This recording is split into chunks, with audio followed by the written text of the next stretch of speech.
Hai semuanya, selamat datang kembali di YouTube channel saya. Perkenalkan, nama saya Evelyn dari kelas 2 Akuntansi Reguler Pagi D. Masih seperti biasa, saya akan membahas tentang sistem informasi akuntansi. Jadi tidak terasa ya, satu topik demi satu topik, akhirnya kita sudah sampai ke topik 14. Sebentar lagi topik 15. Ya begitulah.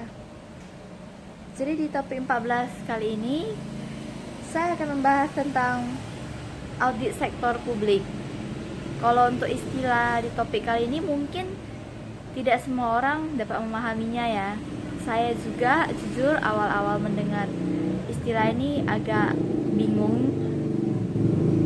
Jadi biar kita tidak bingung lagi, langsung saja kita bahas bagian pertama dari topik 14 ini, yaitu pengertian dan tujuan audit sektor publik. Jadi sebelum memulai sesuatu, kita pasti harus mengetahui pengertiannya dulu. Apalagi ini istilah yang tidak sering didengar. Jadi audit sektor publik adalah kegiatan yang diajukan terhadap entitas yang menyediakan pelayanan dan penyediaan barang yang pembiayaannya berasal dari penerimaan pajak dan penerimaan negara lainnya, dengan tujuan untuk membandingkan antara kondisi yang ditemukan dan kriteria yang diterapkan. Audit sektor publik adalah jasa penyelidikan bagi masyarakat atas organisasi publik dan politikus yang sudah mereka bayar. Nah, jadi audit sektor publik ini di Indonesia dikenal sebagai audit keuangan negara. Dan audit keuangan negara itu sendiri diatur dalam sebuah undang-undang nomor 15 tahun 2004 tentang pemeriksaan, pengelolaan, dan tanggung jawab keuangan negara. Jadi undang-undang ini merupakan pengganti dari ketentuan warisan Belanda, yaitu Indisch Contabiliteit atau ICW, dan Instructie en Verder Bepalingen voor de Algemene Rekenkamer atau IAR, yang mengatur prosedur audit atas akuntabilitas pengelolaan keuangan oleh pemerintah. Jadi audit sektor publik ini dimaksudkan untuk memberikan keyakinan yang memadai bahwa laporan keuangan yang diperiksa telah memenuhi prinsip akuntansi berterima umum, peraturan perundang-undangan, dan pengendalian intern, serta kegiatan operasi entitas sektor publik dilaksanakan secara efisien, ekonomis, dan efektif. Jadi kalau secara umum itu audit sektor publik itu berfungsi untuk mengecek suatu laporan keuangan,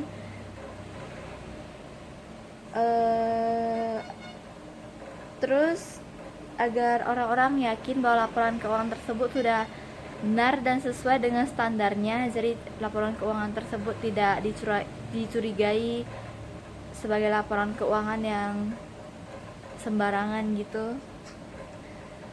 Selanjutnya, kebanyakan audit sektor publik mencakup interpretasi audit organisasi berkaitan dengan hukum yang meliputi standar dan batasan yang tercakup dalam bagian akuntansi. Jadi audit secara individual itu sudah ditetapkan dengan jelas. Undang-undang atau kesepakatan yang sudah dibuat oleh pemerintah merupakan bagian dari organisasi audit. Jadi audit sektor publik secara jelas itu menunjukkan perbedaan antara kewajiban dan tugas dari sertifikasi akuntan yang merupakan hal yang mirip, sampai audit terhadap organisasi khusus, penugasan atas pemeriksaan kecurangan dan korupsi, serta value for money audit. Auditor tidak dapat menyusun laporannya dalam satu jenis pekerjaan. Nah, kegiatan audit sektor publik itu sendiri meliputi kegiatan perencanaan, pengendalian, pengumpulan data, pemberian opini, dan pelaporan. Permasalahan pokok dari proses audit adalah memberikan sasaran yang jelas dalam pelaksanaannya. Hal ini diperoleh melalui proses pengetesan. Tujuan audit sektor publik yang dipertegas dalam Undang-Undang Nomor 15 Tahun 2004 tentang pemeriksaan, pengelolaan, dan tanggung jawab keuangan negara. Undang-undang ini menyatakan bahwa pemeriksaan berfungsi untuk mendukung keberhasilan upaya pengelolaan keuangan negara secara tertib dan taat pada peraturan perundang-undangan yang berlaku. Selanjutnya, kita akan masuk ke bagian 2, yaitu jenis audit sektor publik. Tadi di bagian pertama kita udah jelaskan tentang pengertian dan tujuannya. Sekarang kita masuk kepada jenis-jenisnya. Jadi berdasarkan Undang-Undang Nomor 15 Tahun 2004 dan Standar Pemeriksaan Keuangan Negara atau SPKN, terdapat 3 jenis audit keuangan negara, yakni yang pertama tuh ada audit keuangan, yang kedua tuh ada audit kinerja, dan yang ketiga tuh ada audit dengan tujuan tertentu. Mari kita bahas pengertiannya ya, karena jarang didengar juga istilah ini. Jadi audit keuangan itu merupakan audit atas laporan keuangan yang bertujuan untuk memberikan keyakinan yang memadai atau reasonable assurance apakah laporan keuangan tersebut telah disajikan dengan wajar dalam semua hal material yang sesuai dengan prinsip akuntansi yang berlaku umum di Indonesia atau basis akuntansi komprehensif selain prinsip akuntansi yang berlaku umum di Indonesia. Selanjutnya itu ada audit kinerja yang meliputi audit ekonomi, efisiensi, dan efektivitas. Pada dasarnya audit kinerja ini merupakan perluasan dari audit keuangan dalam hal tujuan dan prosedurnya. Audit kinerja ini memfokuskan pemeriksaannya pada tindakan-tindakan dan kejadian-kejadian ekonomi yang menggambarkan kinerja entitas atau fungsi yang diaudit. Jadi perbandingan antara audit kinerja dan audit keuangan itu sudah lumayan jelas. Kalau audit keuangan itu mungkin lebih ke laporan keuangannya ya. Kalau audit kinerja itu lebih ke audit ke kinerja orang-orang dalam melakukan atau membuat laporan keuangan tersebut, apakah sudah sesuai prosedur dan standarnya atau tidak. Selanjutnya, audit dengan tujuan tertentu. Audit ini merupakan audit khusus di luar audit keuangan dan audit kinerja yang bertujuan untuk memberikan kesimpulan atas hal yang diaudit. Jadi audit dengan tujuan tertentu ini dapat bersifat eksaminasi atau examination. Sesuai dengan namanya, examination itu biasa kan namanya pengujian atau ujian ya.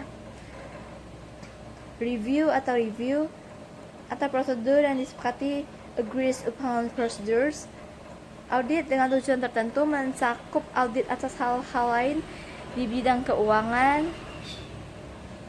audit investigatif, dan audit atas sistem pengendalian internal.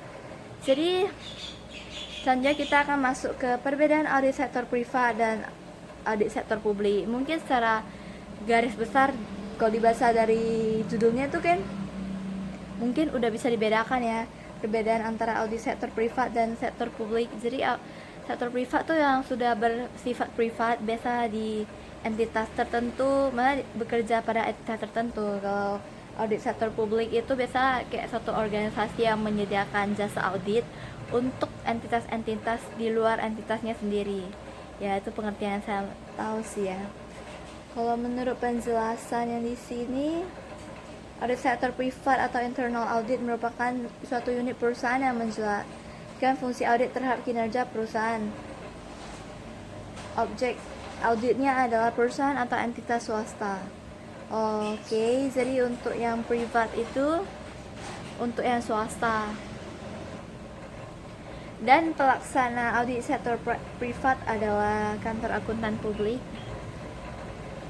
Untuk selanjutnya, audit sektor publik adalah kegiatan yang ditujukan terhadap entitas yang menyediakan pelayanan dan penyediaan barang yang pembiayaannya berasal dari penerimaan pajak dan penerimaan negara lainnya. Jadi untuk publik itu lebih ke pemerintahan gitu ya. Kalau yang privat namanya udah privat kayak less privat gitu kan, untuk kepentingan pribadi. Kalau yang publik kan untuk kepentingan ya publik loh, orang banyak suka gitu.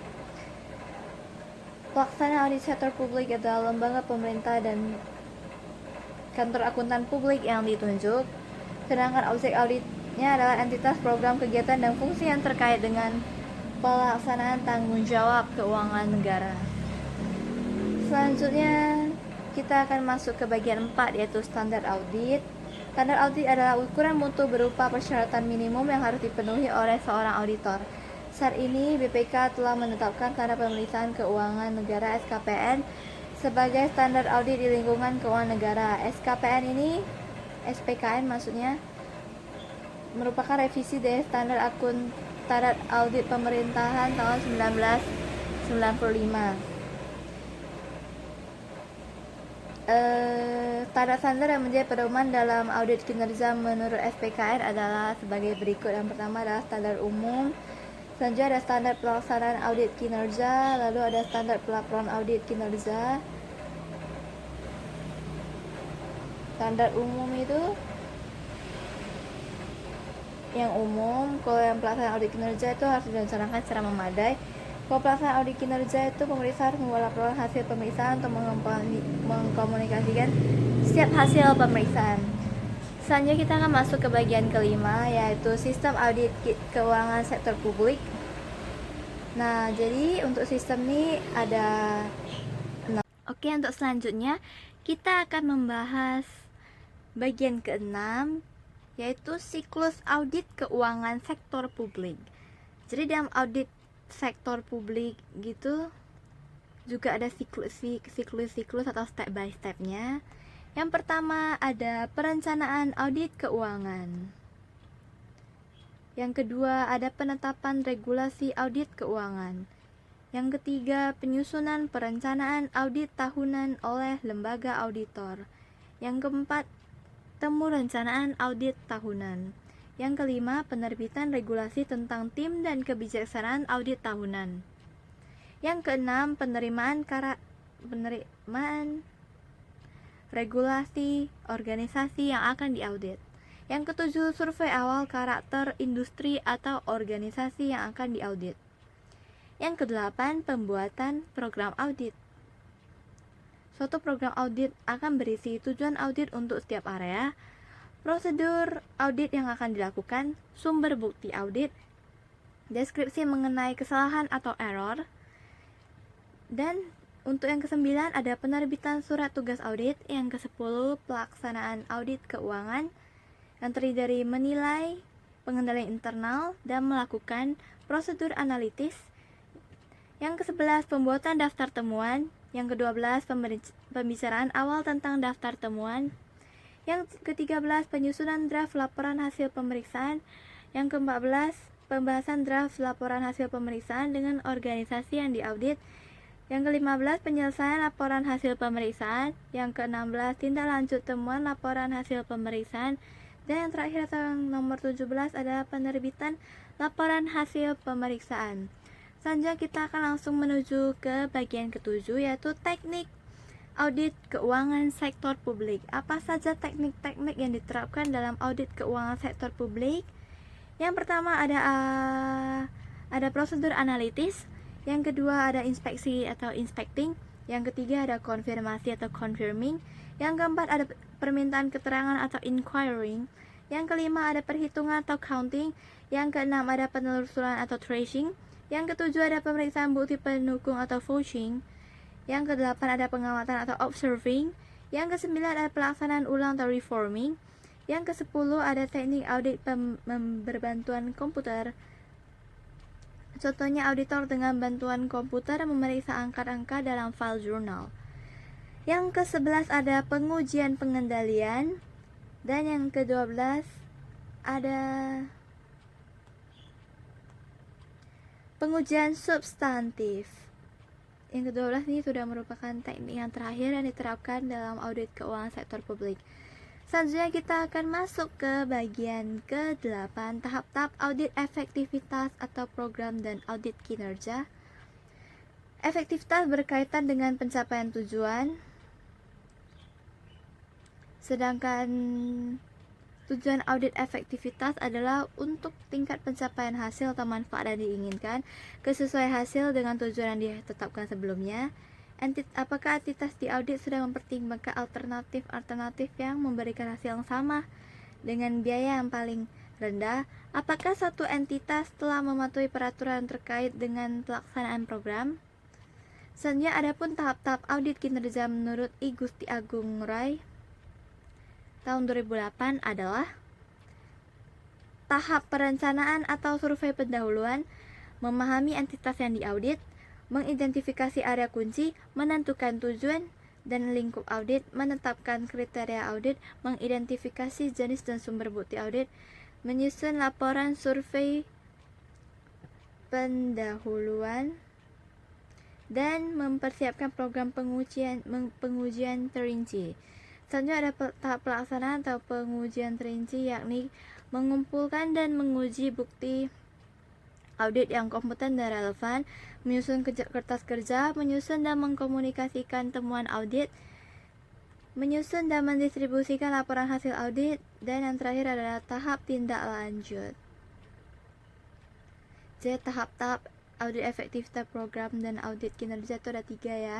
Yang pertama tahap perencanaan atau survei pendahuluan, yang kedua itu ada tahap pelaksanaan, yang ketiga tahap tindak lanjut. Selanjutnya kita langsung masuk ke bagian ke-9, yaitu objek audit sektor publik. Objek audit sektor publik adalah pengorganisasian entitas. Pengorganisasian tersebut di sini meliputi 2 aspek, yakni bagaimana hubungan eksternal dan internal dalam organisasi. Dalam aspek tersebut, hubungan eksternal, auditor harus familiar dengan klien-klien organisasi. Lebih dari itu, auditor harus mengetahui perbedaan dan persamaan antara entitas yang menjadi kliennya dengan entitas-entitas lainnya. Selanjutnya, untuk bagian yang terakhir atau bagian ke-10, yaitu kesimpulan.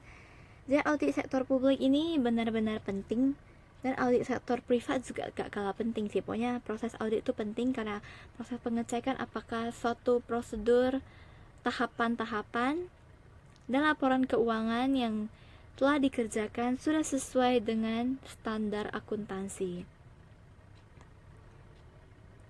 Audit sektor publik ini benar-benar merupakan masalah serius di Indonesia.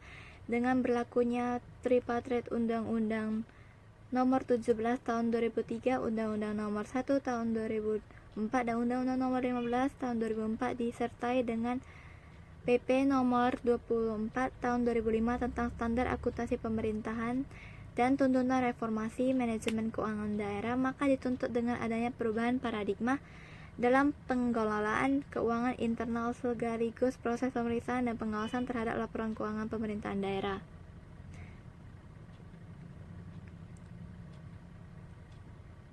Jadi, sampai sini dulu penjelasan saya tentang audit sektor publik. Semoga jelas dan bisa dimengerti serta bermanfaat. Sampai jumpa di video-video saya yang selanjutnya.